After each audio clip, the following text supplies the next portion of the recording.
सखींनो, बघा बाहेर खूप जोरात पाऊस पडतो आहे. सर्वकडे असा अंधार झाला आहे, असं वाटतं रात्रीचे 7 वाजले आहेत.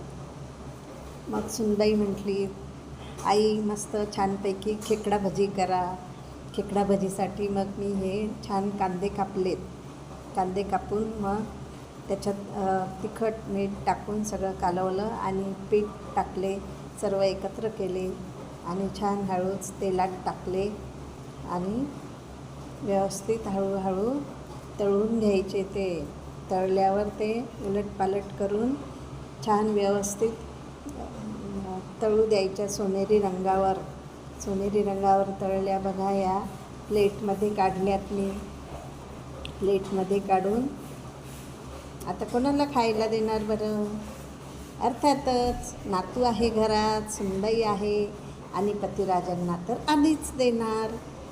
बघा अशी छान छान खेकडा भजी तयार केली आणि सगळ्यांना खाऊ घालणार आता.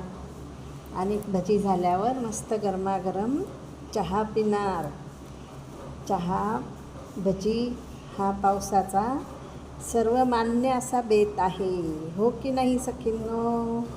हो, नक्कीच. मग चला तुम्ही करा बरं भजी. छान छान कांदा भजी करा, खेकडा भजी करा, तुम्हाला जे वाटेल ते करा आणि मस्तपैकी घरात आनंदी आनंद करा. धन्यवाद सखींनो.